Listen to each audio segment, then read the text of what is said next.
Seguimos con la evolución de la colocación del exorno floral. No fue hasta mediados del siglo XIX cuando empezó a florecer en las hermandades el uso del exorno floral, aunque no el exorno como lo conocemos hoy en día, sino con flores metálicas o plateadas. Antes eran bastante austeros, tanto para los cultos externos como para los cultos internos, ya que todo debía guardar el luto que representaba. Concretamente, en los pasos de misterio y en los palios, cuando comenzaron a aparecer los primeros exornos florales, estaban compuestos de unas jarras frontales con algunas flores salpicadas, y en ocasiones con ramos cónicos o bicónicos a los lados de las imágenes. El más claro ejemplo lo podemos ver hoy en día en la sevillana Cofradía del Valle, pues es de las pocas que conserva con continuidad dichos ramos en el paso de palio. En los pasos donde se representaba a Cristo, ya bien sea crucificado o nazareno, aparecieron como minúsculos plumeros blancos típicamente fúnebres. Comenzaron con un papel muy poco importante, aunque poco a poco fue tomando relevancia.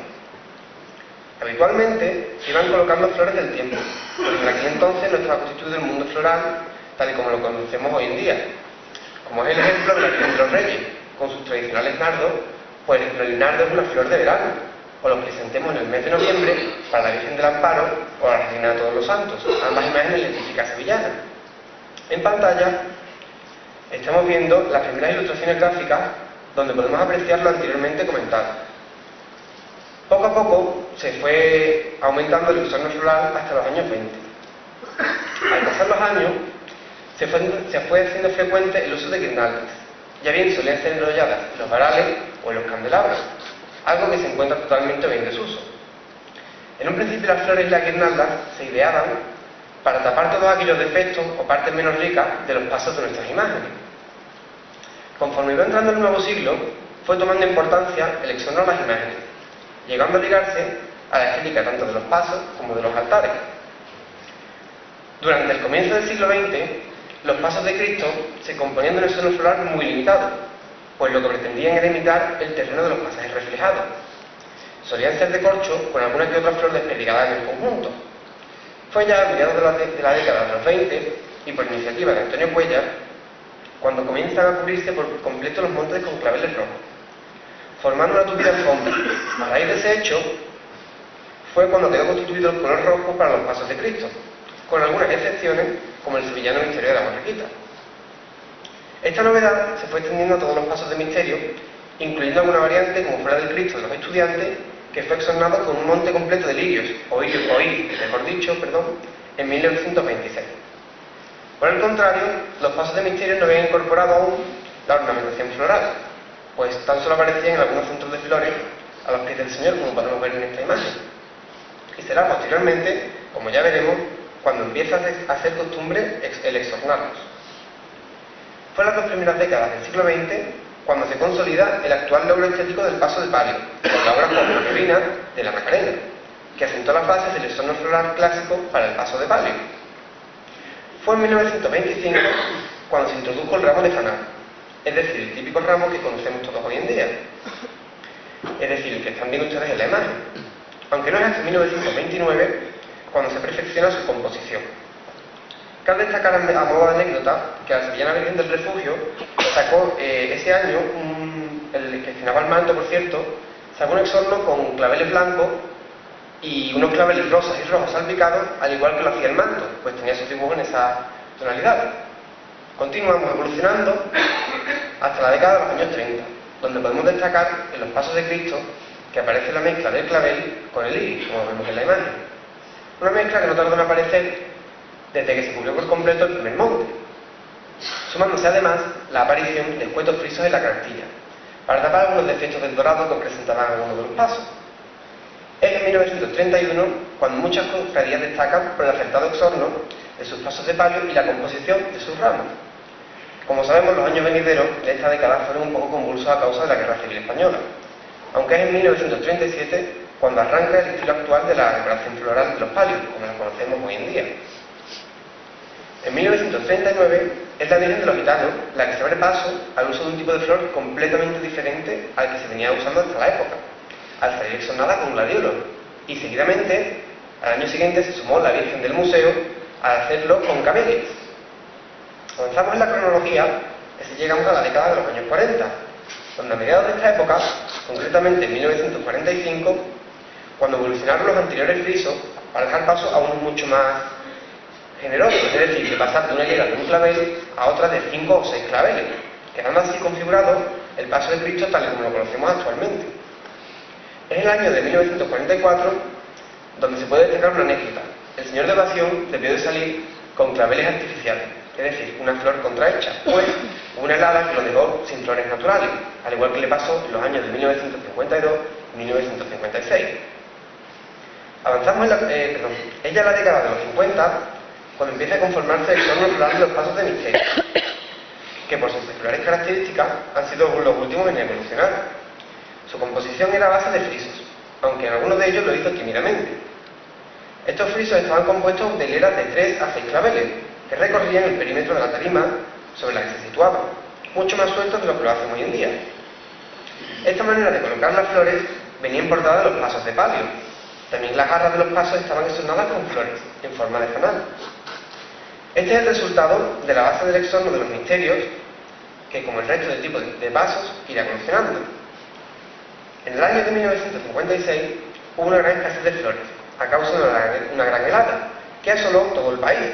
Sin embargo, según comenta la época, se obró el milagro de las flores, pues fueron muchas las hermandades que pudieron sonar sus pasos gracias a donativos de sus devotos, como puede ser la duquesa de Osuna, que mandó traer flores desde Italia. En la década de los 60, una etapa bastante moderada en la evolución del arte floral, pues no se producen cambios importantes, continúan manteniéndose los pasos siguiendo el canon que anteriormente se había establecido. La década de los 70, sin embargo, supuso una gran revolución del exorno floral, por el frecuente uso de los gladiolos en sus pasos. Fue mandatorio en los pasos de palio, pues se modificó en cierto modo su estética, al crearse las esquinas de los palios. Pero recordemos que este flor no era una novedad, pues anteriormente la Virgen de las Angustias ya la había llevado en décadas pasadas. Fue tal la aceptación de la creación de las esquinas que no fue hasta los 90 cuando dejaron de estilarse en los pasos de palio, aunque algunas imágenes marianas continúan llevando, como pudiera ser la Esperanza de Triana. Sirve esta década para el arranque de la sobredecoración excesiva de las bandas procesionales. Durante los 80 continuó predominando el uso del gladiolo en todos los pasos, así como la moda de introducirlos en las esquinas de los palios. Es ya la década de los 90, cuando se introducen nuevas modas que hicieron que los pasos de palio de Cristo se llamaran la moderación, tanto en la colocación de las flores como en el volumen de las mismas, es decir, en muchos casos eliminando las famosas esquinas. Aunque hay hermandades que por su sello las continúan manteniendo, tanto de gloria como de penitencia. En la actualidad, la moda nos ha llevado a la búsqueda de distintos tipos de flores, para sorprender al espectador no por su voluminosidad, sino por la variedad y el desconocimiento de cada especie. Incluso muchas de ellas nos cuesta hasta trabajo nombrarlas, además de la acertada tendencia a estilizar los pasos. Los colores predominantes en los misterios y los pasos de Cristo siguen siendo los que a principios del siglo pasado quedaron establecidos, tanto el rojo y el morado para los pasos de Cristo, como los blancos y rosáceos para los pasos de palio. Los exornos de los pasos de gloria no tienen un color establecido, pues la variedad de las advocaciones hace que cada una de ellas tenga un estilo propio, pero sí es verdad que el color base suele ser el blanco. El modelo actualmente más extendido de exorno de un paso de Cristo sería la colocación de un monte, o bien de clavel rojo, iris morado o de flores silvestres, imitando un monte real. Y las jarras, generalmente de la misma flor que se coloca al monte. O en el caso del monte de claveles, se combina acertadamente con unas jarras de rosas rojas. Un exorno que ha establecido como suyo la Hermandad del Buen Fin, siendo modelos para diversas hermandades que han incorporado esta estética a sus pasos de misterio o de Cristo. El modelo de exorno de un paso de misterio es mucho más variable en torno a las especies florales, pues muchos de ellos han sorprendido en los últimos años con el uso de flores como el jacinto, la escala, los alelíes, aunque su colocación es muy similar en todos ellos, pues se colocan en un friso que asoma por la canastilla del paso. Los pasos de palio no podían quedar atrás en la búsqueda de nuevos exornos, pues recordemos que fueron los primeros en exornarse, dejando atrás el uso del clavel, quedando estos para las hermandades más clásicas, y reinando la rosa, flor que actualmente está de moda, aunque no todas portan este exorno, pues el distinto exorno de mezcla de flores es muy variado. y desde los distintos tipos de orquídeas, pasando por los lirios, los tulipanes, las camelias, las fresas, incluso los nardos, en procesiones extraordinarias. Una vez vista la evolución que han tenido lo que es el esorno floral en la Semana Santa o en las cofradías de gloria, que no podíamos dejar de nombrar en la evolución del arte floral a la hermandad que hace que cada año, llegando Pentecostés, deje vacío este pueblo, y no es otra que la histórica hermandad del Rocío de la Palma. Comenzamos hablando de su evolución, reseñando cómo en épocas pasadas la función que tenían sus jarras de flores en las carretas para su romería anual, que era un simple adorno para complementar el conjunto tanto en las carretas de plata como en las carretas de madera. Estas flores eran cogidas por los caminos y colocadas sin forma alguna. Las flores más comunes que se utilizaban para esta colocación solían ser los lirios, las margaritas, matas de romero fundamentalmente y ramas de eucalipto. Como podemos observar en esta imagen que vemos en pantalla, resaltar que esta práctica aún en la actualidad se conserva en hermandades que tienen varios días de camino y que por las altas temperaturas que por esas fechas suelen asolar, se les marchitan pronto sus flores y recurren a las flores de camino, como se hacía en la antigüedad en la Hermandad de la Palma, para adornar la carreta. Finalmente, reseñar en épocas más recientes cómo ya las carretas, y especialmente la carreta de este pueblo, ha ido perfilando su estilo hasta el punto de limitarse a adornarla solo con sus jarras, con bellos fanales llenos de colorido y perfectamente colocadas en una armonía artística. Todo ello como complemento del bello sin pecado que este mariano pueblo lleva hacia la aldea monteña. También reseñar la cantidad de especies florales que en los años más actuales, como ha pasado anteriormente en lo que son los pasos procesionales de Semana Santa y de Gloria, han decorado la carreta, como el lilium, las rosas, los anturios, los gladiolos y margaritas, entre otras, todas ellas en distintas tonalidades.